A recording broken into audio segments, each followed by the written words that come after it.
Salut, c'est Étienne Tremblay de la machine à mixer. La vidéo d'aujourd'hui est une suite à ma vidéo de la semaine dernière, durant laquelle je réagissais à chaud sur mon test du site web qui s'appelle Audiomatique Kitchen, là, sur lequel on peut tester plus de 300 microphones. Puis sur le coup, j'ai pas été super impressionné. Là. Moi, je pensais que c'était vraiment une grosse gimmick ou c'était vraiment juste des EQ qu'on appliquait sur la source. Ce n'est pas le cas. Puis à ma grande surprise, le créateur du site web, Alex Oana, a pris le temps de commenter dans les commentaires. Puis à la place de débattre évidemment par écrit avec lui, je trouvais ça intéressant de lui donner la chance de nous parler plus en détail du processus derrière le site web. Parce que, je veux dire encore une fois, moi, je n'étais pas du tout au courant de toute la méthodologie lorsque j'ai fait mes vidéos. Fait que je trouve ça important de donner la chance de nous parler de comment il a créé justement ce site web-là avec les 300 extraits, les plus de 300 microphones qu'on peut comparer. Puis moi, je trouve qu'il y a quand même certaines limitations dans la méthodologie, puis je trouvais ça important d'en discuter avec lui, d'échanger avec lui, parce que je trouve ça correct qu'on ait parfois dans la vie des opinions différentes. Ça fait pas de nous des mauvaises personnes, ça veut pas dire qu'on déteste l'autre, qu'on est irrespectueux. Fait que je trouve ça cool d'avoir cet échange-là avec lui. J'espère que vous allez apprécier. Évidemment, la conversation est en anglais parce qu'Alex est à Los Angeles. Il ne parle pas du tout français. Fait que je suis désolé si vous ne comprenez pas l'anglais. Puis, en croisant les doigts, peut-être que les sous-titres, là, puis la traduction automatique de YouTube va fonctionner si jamais vous ne comprenez pas l'anglais. On l'espère. Fait que voilà. Fait que j'espère que vous allez apprécier cette conversation. So I'm with Alex Oana. Is it bien Oana? It is Oana. Beautiful. Oana. Well done. I'm with Alex Oana from Audiomatique Kitchen today to have a conversation, a follow-up with the video I did last week. Go see it if you didn't see it. I'm also going to put the links of Audiomatique Kitchen and other resources in the description. Alex, first of all, thank you very much to agree to this conversation because, to tell you the truth, when I woke up, because I always post during the night because of the time difference with friends, and when I woke up, I saw that you there was some replies from Audiomatique Kitchen in the comments, and I was like, oh, the marketing team behind the Audiomatique Kitchen is very fast on the gun, and and I was like, and then I talked to my friend Chris Selim that and he was like, no, it's Alex that commented. I was like, oh, okay. He reached out. And obviously, like I said in the intro of the video, when I did the reaction videos, I didn't know anything about the process. And to tell you the truth, there's many plugins and websites that sometimes are a big gimmick. It's just an EQ, and they try to make you believe that they did the work behind it. And when I did the video, I was not extremely impressed, and I thought it was EQs, and I didn't go very deep. We'll go back into it because I just listened to maybe one or two audio tests, and I took the time between the time I did the video and today. I took the time to go a little bit more in depth to the different samples, which some of them I think are really interesting, and I think it would be interesting for you to tell us more about how did you came with the idea, what is the work behind, and maybe also have a conversation about what I think might be some limitations to part of the process and what I think works also best, and I would love to see more of what I think is incredible in the process. So again, I was just a bit surprised. Tell me, at what time did you get the news? Was it super early when you knew that you heard about my video, and how did you hear about my video? I was a bit amazed. Yeah. Cool, Etienne. I love it. Thank you for having me here. And I just want to say hello to your audience. A lot of people speaking French, and I just realized that, no matter where we are in the world, everybody probably listening to this loves music, and we're all here to do the same thing, make great music. Yes, and be passionate about gear and recording, because there's a lot of geek people that just are so passionate about gear. For sure, and I am half geek, I am half scientist, I am half musician, and I'm way more halves than even add up to a whole. We're a jack of all trades, like we say.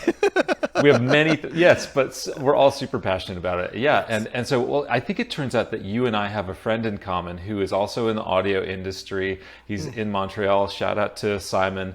And yes. We've been friends for a long time in the industry, and he said, hey, this channel put out a video on you, and I'm not sure that they understood all the lengths that you went to make sure that this was actually a very trustworthy, unbiased, objective, deep resource that it is. So, it's totally, I don't, I'm not upset, or I don't blame you it was at one all. of my next question. If you were mad at me, how mad were you at me for for doing this video? I can only be mad at myself, because it only must be an indication that we don't do a good enough job yet of helping the user of Audio Test Kitchen understand exactly how the resource was created and maybe how to best use it. So, man, thank you. This is an opportunity for me and for us to help, spread the word and let people know how to make best use of Audio Test Kitchen. So I'm totally happy to be here with you. Cool. That's very nice. And yeah, how did you get this idea at first? When did you get, and how did you get this idea? Because I think we all understand, anybody who tried to do A/B test, we all know how much of a brain fuck, how complicated is to do proper A/B testing. Even when you have like two microphones, the same preamps, the same setup, there's so many factors that goes into it. And you were bored? You wanted to suffer? Why? How did you get this idea? Well, to start at the end before we go to the beginning, why do we even care about A/B tests and comparisons? Yeah.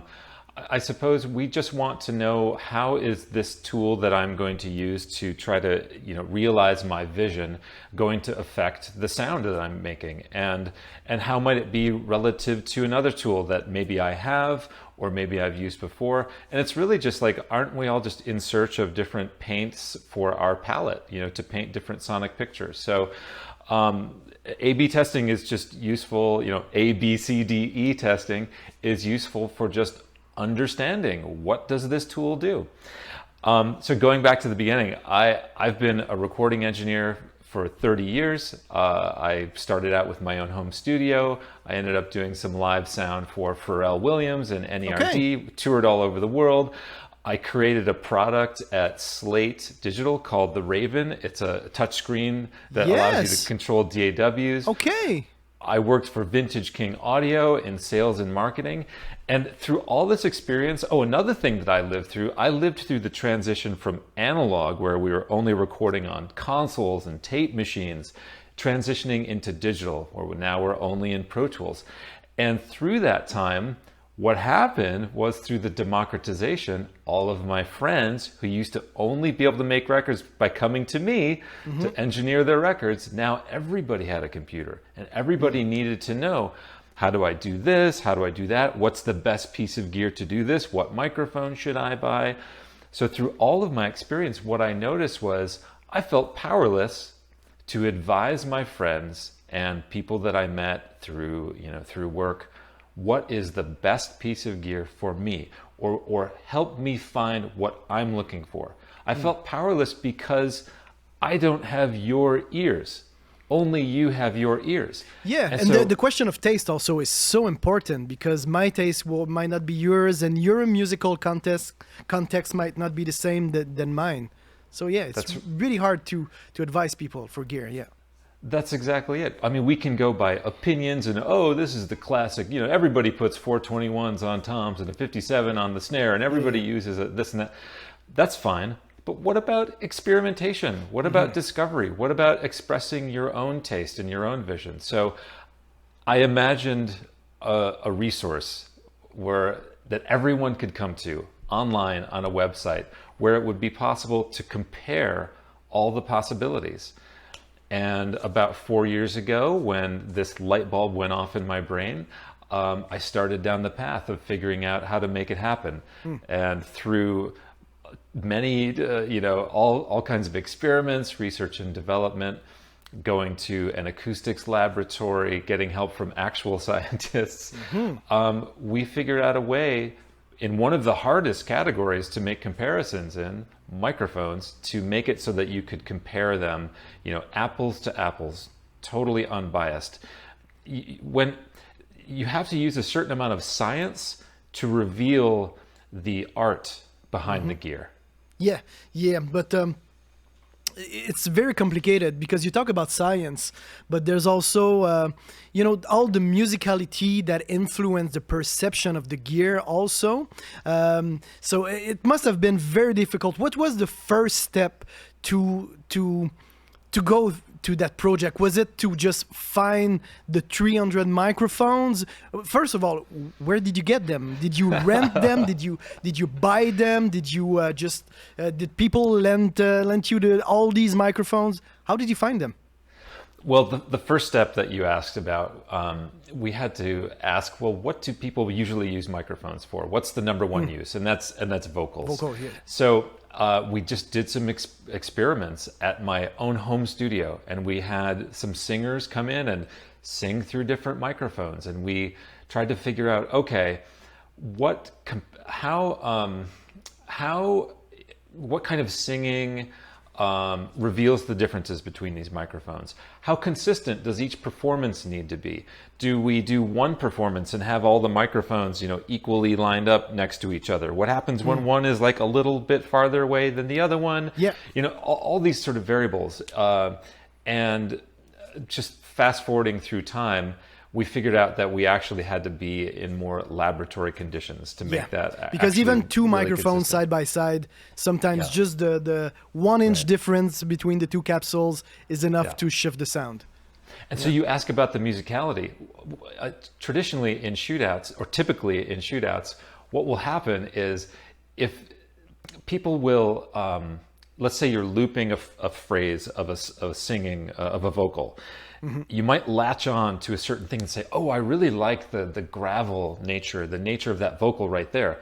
But if it was a different performance into each microphone that you're comparing, you have no idea whether that sound that you like was actually because of the performance. So we realized that early on, and we had to do something that I didn't believe was possible. So developers at two different microphone companies and then engineer friends of mine said to me, you have to try reamping the vocal. So re-amplifying the vocal. Capture a vocal with a flat, neutral microphone, and then play it back through a speaker and put every product microphone in front of that speaker. And I just thought, it's never going to work. Yeah, this is my biggest question is about this process, because obviously I'm going to put the links in the video of how you did it, how you did this process of recording and reamping, because my first concern was like, but you're already giving the vocal a color with the sensitivity, the dynamic, the transient of the vocal, and reamping a vocal, because reamping guitar, it's okay because we all know that anyways we're going to record the speaker. Yeah, so, and you're so plugged it's, right in. And even though reamping, it's also never perfect. It's always better to just plug it directly. There's always the conversion that alters a little bit the signal. So it's nothing is perfect when you do reamping. But I was wondering, isn't it like a little bit like taking a picture of a picture if you reamp vocals? How did you manage to minimize all the coloration of the microphone and the speakers? I think that's a really good metaphor. Now, here's an example. There's a Star Wars spin-off called The Mandalorian. And in The Mandalorian, they have scenes set on different planets. And for example, to recreate Tatooine, the desert planet, they actually, instead of filming on green screens, they film on a set where they're just surrounded by video screens. Okay. And so the camera, and these are high resolution cameras, I don't know, 4K at least, they're filming the actors in the foreground, but the background, it's all video screens. Wow. So I guess what I'm saying is that it's true that reamping a vocal is like taking a picture of a picture, but if you do it with high enough resolution and with enough care, you won't know, you won't notice. And so I do believe that it is true that there would be a difference between, especially different individuals, breathing and getting their hot, air and breath onto a microphone compared to the sound coming out of a speaker.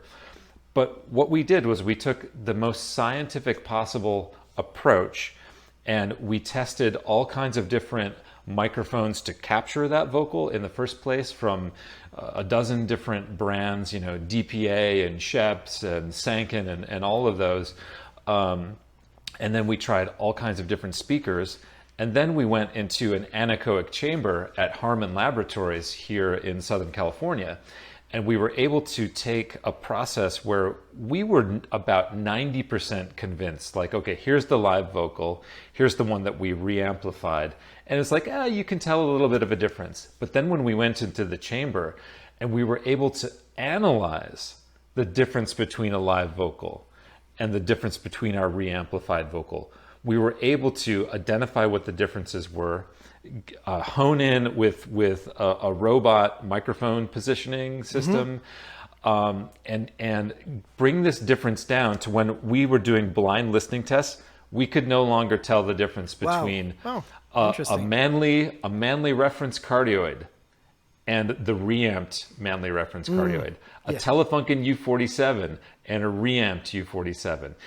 We took some of the most different and extreme microphones, and in our blind tests, we could no longer tell the difference. Okay, because I was wondering if the scientific method, because it's so clean, it's so perfectly executed. Because I saw the video of like you said, the robot that places the microphone. You have all the lasers to make sure that it's like perfectly at the right place. You're in an anechoic chamber, which is a chamber with like no reverb, the deadest room you can find. And the microphone. And also you did other tests, and I listened maybe to some conversation that you had with your partner about the off-axis, factor and the room factor also.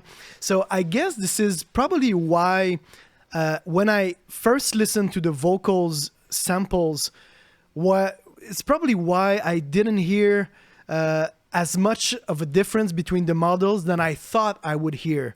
It's probably because the process was so perfectly clean and executed, and you have less influence in the room. Like the differences are like super thin sometimes between two microphones that, from my point of view, between two microphones that would have bigger differences. So what do you think about, and obviously we'll talk about it a little bit later about the other way that you produce some of other samples with the disc clavier. Because it was not only reamping vocals. Yes. But I just wanted to point out that there were actually 3 environments where we reamplified the vocals.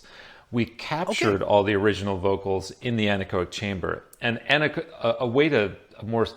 a simplified way to look at anechoic chamber is that it creates no extra information other than just the microphone that you're testing or the speaker that you're testing. Yeah. It removes all anomalies so that you can just hear what you want to hear. And so we captured the original vocal performances in that environment. So it's like, putting time in a bottle, really. And then, but we replayed those and reamplified those vocals in 3 different environments. Okay. One was the anechoic chamber, so super dry, super controlled.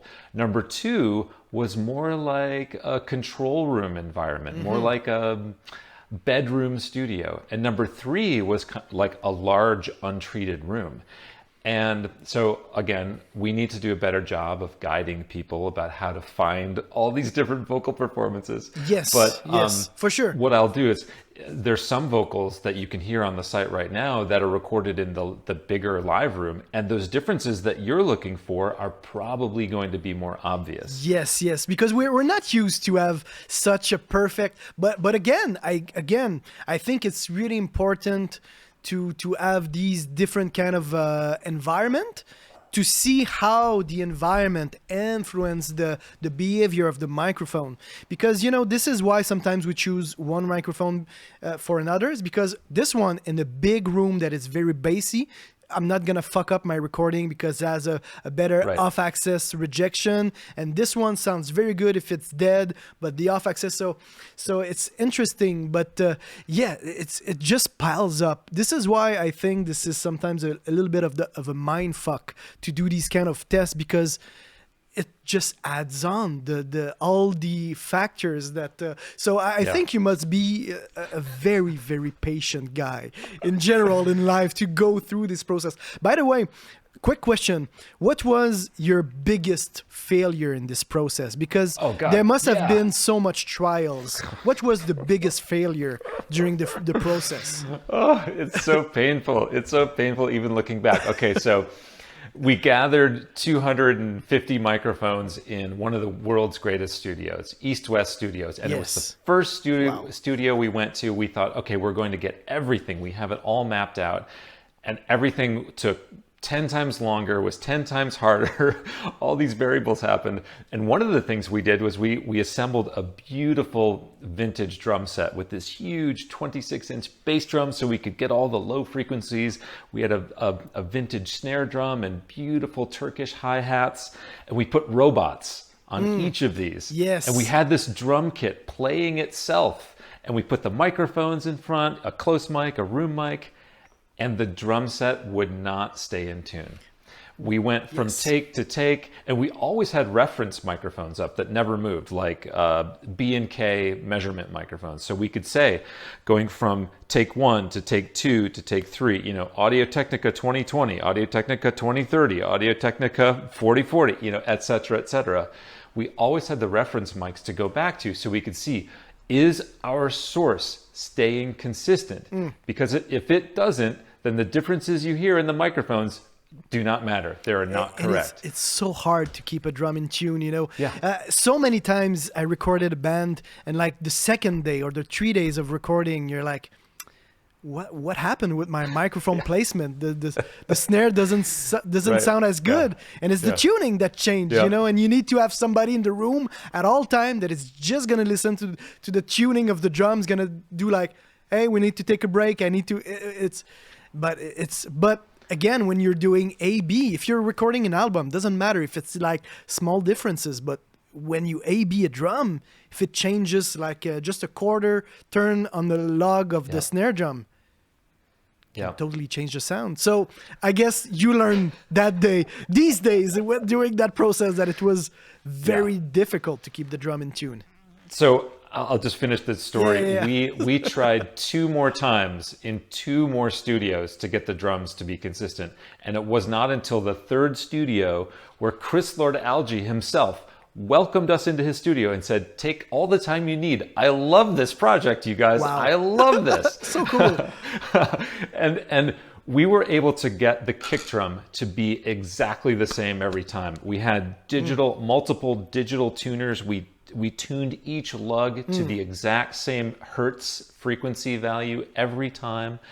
So the kick drum, boom, perfect. Snare drum, no. Because the trying for digital The- meters could not be precise enough for the snare, or because you cannot control, for example, the snares, you know, the wires on the bottom. Yes. You can't control that tension exactly. And you have basically 3 different living, breathing organisms on the snare drum. You have the top head, you have the bottom head, and then you have the snares, and they're all interacting. Yes. So we could get it so that, you know, take 1 was like, bzz, but take 2 is like, bzz, you know, just like a tiny bit different. And whenever we heard any differences, we just had to throw it out. Wow, even with the machines, even with the digital meters, too many factors. Actually, I think for these kind of tests, it would be interesting if you could find a collaboration with like a snare maker or a robot maker to make a snare that all the parts would have built-in meters and built-in tension. I think you just like a little bit like, not like a disc clavier. The disc clavier, by the way, if you don't know at home what is a disc clavier, it's like Yamaha do disc clavier, which is like a grand piano with motorized that can play like a MIDI file, and you like a motorized piano.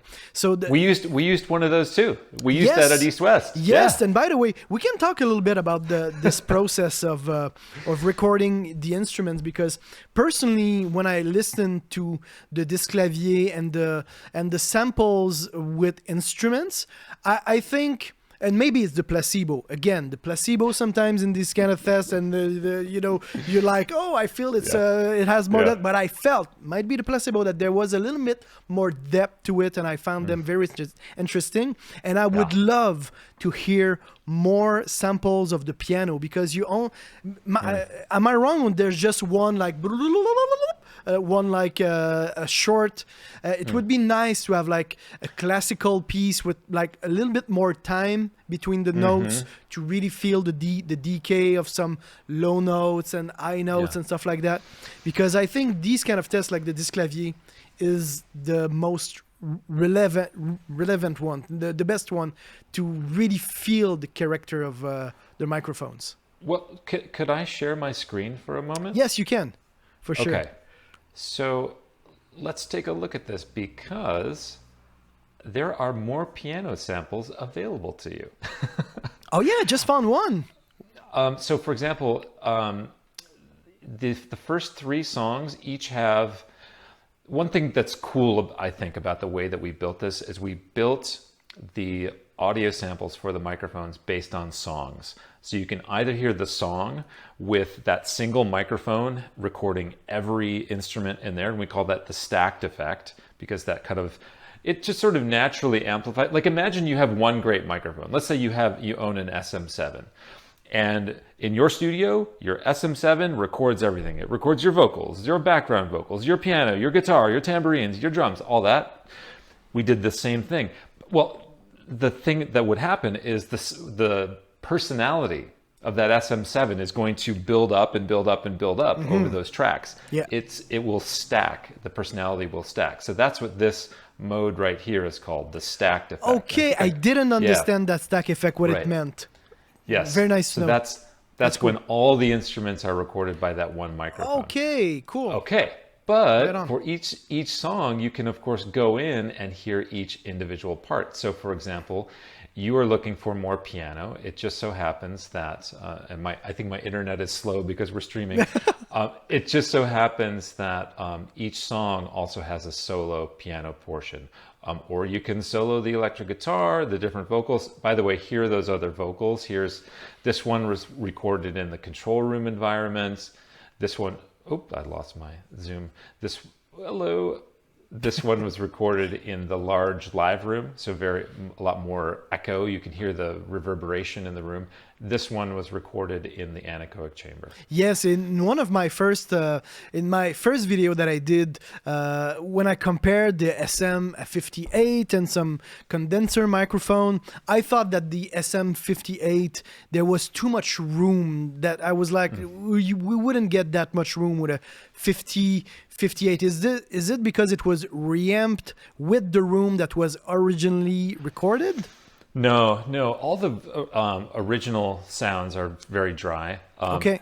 But the only way to really make it fair, and it's kind of not fair, this is a library of large diaphragm condenser microphones. But I just thought for myself, people are going to be curious. Well, what does an SM57 and a 58 and an SM7 sound like compared to this? So I just threw them in, even though they're not in the same category. Yeah. Because comparing dynamics and ribbon microphones, it's kind of it must be super hard to compare them to condensers.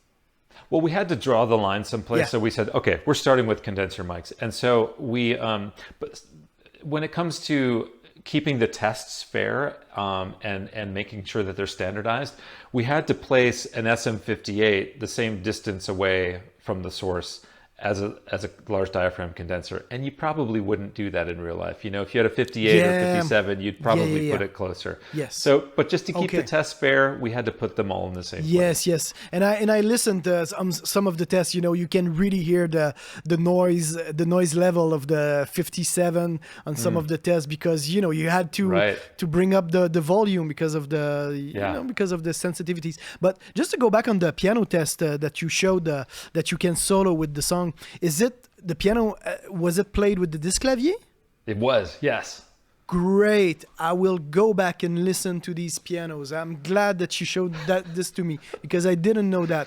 And I think this is genius when you can do this with the disc clavier. And like one of the simple instruments that you use, the tambourine, I really like the sample because it's a very static sound, very regular. You can really hear the shift in the high frequencies, the difference in the mid, a little bit less in the lows, but I found it very interesting, the tambourine. And yeah, I think that the next step for Audio Test Kitchen, you know all the next step, but from my point of view is to collaborate more with instrument makers to make playable instruments that are exactly the same, and like find, like you said, take some scientists, some engineers that are just building robots, take some musicians, put them in the room, give them acid for a weekend, and then and create new instruments. Oh, this is the photo of the tambourine. Very good. This is our tambourine robot. I've heard about these robots with a French artist called M, who did one show. We had like 2 big stations behind him playing the drums and many percussive instruments and creating loops and stuff like that. How do they respond? Were they very hard to program, these little robots, or was it easy to program and to set up? Not at all. The programming was easy. The challenge was actually we had to build our own hi-hat stand and modify it. You can see one of the modifications right here. We had to drill through the 2 cymbals to create a post that would keep the cymbals from rotating, because as soon as the cymbal orientation compared to one another changes, the tone would change. So what we found was that with these hi-hat and tambourine playing robots, we were able to keep the sound consistent for an entire week. Like from 9 a.m. Monday morning till 5 p.m. on Friday, the sound was exactly the same every time. And again, we had the reference microphones placed above and here's a shot of the reference mic. We had this DPA, I think, can't remember the model number of that one, always placed above the tambourine robot and the hi-hat robot, so that they were totally consistent. Just to make sure that the sound, you can always go back to the reference and compare. That's right. If the reference didn't match from take to take to take, then we had to start over. But the beautiful thing was that when it came to hi-hat and tambourine with playing the robots, and because they're metal and they're not so susceptible to environmental changes like change in temperature, they were super, super rock solid for an entire week. It was awesome. Wow. And did you compare this robot with an actual drummer to see the difference in the sound, how the contact impacted the sound? It's just less dynamic. You get sort of like more with the tambourine. It was kind of like it was like really like insistent. It wasn't like very subtle or nuanced. But the fact that you have a physical object with high frequencies vibrating and these transients are coming out, really sharp, it just, I'm like you, like as soon as I heard all these different microphones on hi-hat and tambourine, I'm just like, oh my God, that tells me almost everything I need to know. It almost tells me more about how a vocal would sound than the vocals themselves. Almost. It's so cool. But so sometimes people who do not play drum or do not know drums a lot, sometimes we think that it's very easy. It's like just bashing, but there's so many factors. You're talking about the hi-hat. I can tell from when you hear a drummer like Paul Brochu's, like a jazz player, he plays the cymbals. I never heard cymbals like this. And it's just a stick, just a drumstick with a cymbal, but the way he holds it, the way the response. So it's another factor. But then again, because it's like comparing different microphones, I think it's okay to have maybe less an interpretation of a sound that is not as good as a real drummer, but at least it is very consistent. That's very cool. That's very cool. Nice. And what was your how can I say that? The biggest, we talked about the biggest failure and your biggest win in all of this. What was the time that you were like, okay, we got this, we can go forward? Yeah, I think it was figuring out the right combination of microphones and speakers for re-amplifying the vocals. But then a really cool, what should I say, a cool byproduct of being in the anechoic chamber at Harman, and I'll go back to this picture, was this. the fact that we can now visually get an instant Yes, view. that is very of- cool. Yeah, I it's not didn't like- I yeah. didn't talked about this in my first Yeah. video, and when I went a little bit more in depth on the website, when I saw that, I was like, okay, that is very cool. Yeah. Let me just give you a quick example where I think this is pretty magical. So I have a bunch of C800s in here, and not that frequency response is everything, but you can see here's the original C800, and here's models from Townsend Labs. They modeled two different C800s, and so did Slate. And you can just kind of see, like, okay, how does the original C800 compare? I'll just go back and forth between, there's the Townsend in orange, there's the original in red. And look how freaking close those are. Yeah. I Yeah, mean, for that's sure. insane, you know? And then, like, here's one of the slates compared to the original. Oops, sorry. Right? And not that that means everything. Here's the other Yeah. slate, maybe a little bit closer in the high end. But it's not some, I don't care about that quite as much as it's more like, let's look at another example. The point that I'm trying to get to here is that having that visual information, I think for a lot of people, whether they're just beginning or whether they're really experienced, having the visual sense of like, okay, at least I know like this microphone is bright or this microphone is dark or this one has more bass. Having an instant sense of that is, I think, just so informative right off the bat. So I'll give you an example. We were talking about the SM57, and I'll make some room here. Let's put the SM57 into our test, and let's put the classic Telefunken into our test. Okay. So people are like, oh my gosh, the Telefunken, it must, have some crazy frequency response. But look at how flat that is. Yes. It is Yeah. pretty much flat. It's got a little bit of bump right here, depending on what U47 clone or reproduction you see, that might change a little bit, but pretty flat. Yes, But now- I guess the hardest thing to analyze is how it sounds in context within a song and when you stack vocals, because I worked a little bit with the U47 for a couple of months in a studio, and I was amazed with this mic. When you stack vocals, the mids they don't get harsh. They're like super in your face, but they don't like super aggressive like it might happen with a U87. So this might be just the little human factor in context that still maybe I think it's still useful to rent these microphones if you get the chance, but most people do not get the chance to rent the microphones and test them. That's a problem, huh? And it's the most people factor that we really wanted to pay attention to. Yes, So yes. let's look at your example, for example, and that's where the stacked effect comes into. So on this rap tune, on this singer-songwriter acoustic song, on this kind of more alternative rock song, or on this pop song, every instrument was recorded by that one microphone. So you can get, like you were saying, the cumulative effect. Yes, of that is just very the cool. SM57. That is very cool. I'll go back to listen in depth, because the stacked effect, I didn't know exactly what it meant when I tried it. I was like, oh, is this just because they put reverb on this, or Right. Oh, nice. Yeah, totally.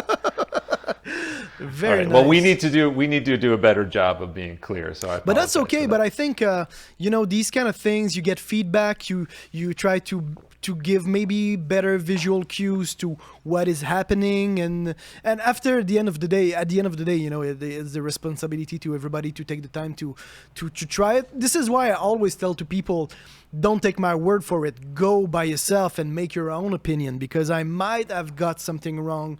I might have misunderstood some point, and it's really important to take the time. But I will go back and go a little more in depth. And Okay, and cool. What are the future plans for Audio Test Kitchen? What is the next step for the studio? Do you have anything brewing right now for Audio Test Kitchen? Well, I would love to hear your opinion. What would you like to hear us test next? Well, like I said, I will.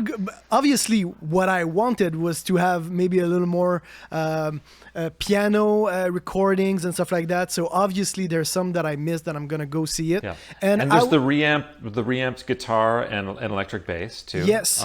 And different genres of music. What I would find interesting is if you could collaborate with.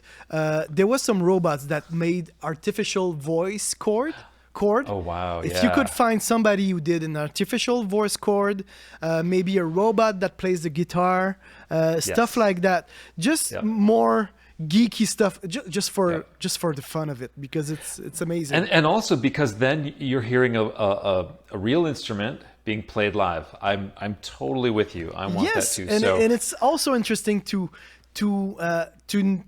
analyze what makes a human make an instrument sound good, and maybe a fake flute player, stuff like that. How could we reproduce it? Because you might create some technologies that people are going to use in the future in live shows. And maybe it's going to be you could maybe have some patents that are going to make you fucking filthy rich, at the end of the day. So I just want you to be filthy rich. This is what I want to see in the future. Thank you. I wish the same for you. I don't have your patience, so it's not going to happen. Well, you have a lot of good ideas, so that's a good start at least. Yes, but I give them for free, so But yes, but seriously, do you have any more recordings in the making? Is it like a work in progress? Are you developing, or now you're just in a testing phase? You're taking a break because it must be extremely tiring, and financially it must be extremely expensive to develop that. So also, yes. Well, and to go back to a question that you asked earlier, how did we get all these microphones? We've been in the industry long enough that we know a number of the manufacturers, and then the ones that we didn't, we called them. We asked them to send us their microphones, and we told them about the process that we would use, and they trusted that we would do a really good job to try to represent their products accurately. And having been a product designer and developer myself, and like I've at the NAMM show and at AES, I talk to these people face to face, the people who design and build the gear, and like I didn't want to let them down. Mm-hmm. You don't want to misrepresent their microphone. Exactly. And so the next category we do, whether that's preamps or ribbon microphones or guitar pedals, anything like that, for someone who designs and makes and sells equipment, that's their song. They wrote and produced that song, and that's their creative baby. And we whatever we do, we will absolutely care for that creation to represent it accurately out in the world. Very nice. You mentioned the preamps, and it could be compressors and outdoor hardware gear, and this is also something that it's a very could be very interesting to see that in the future, and it must be also very hard to test different preamps and stuff like that, to volume match them and everything. So it would be interesting to see that in the future for Audio Test Kitchen. No, but there's nothing that we don't want to do. And yes, it took a lot of resources to make the first library. We did it on our own, self-funded, other than the bit of advertising that you see on the site. Yes. We're not biased by any of the advertisers, because we have a scientific process that eliminates bias. Like, even if, Sony said, make sure that people only care about the C800, it's not possible, because we run everything through the same exact tests. And so please, support the advertisers. They're good people. They're people making the equipment that we use to make our art. For sure. I'll try to send some people on your website so they can make their own opinions. Again, Alex, thank you very much for taking the time to talk to me. Maybe in the future we'll have a part 3 of these kind of discussion. If there's new stuff coming up, it would be a pleasure to talk to you more in depth. I hope everybody at home that you understood most of the conversation and that maybe the YouTube translation worked correctly. And well, I hope to speak to you soon then, Alex, or maybe see you. We never know. We never know. One day at NAM. I hope that happens very soon. Etienne, thank you so much. Thank you to everybody who's watching right now. Let us know what we can do to support you better. And if you'd like to hear us compare something, send us an email, drop a comment in Etienne's video. Thank you so much. C'est tout pour aujourd'hui, les amis. Mettez un petit pouce bleu si vous avez apprécié cet échange-là que j'ai eu avec Alex. Abonnez-vous à ma chaîne YouTube, les amis. Et puis, dans tous les cas, on se retrouve la semaine prochaine. C'est Étienne Tremblay pour la machine à mixer.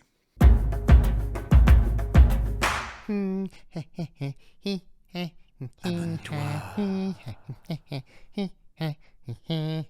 N'aie pas peur. Allez, clique. Abonne-toi.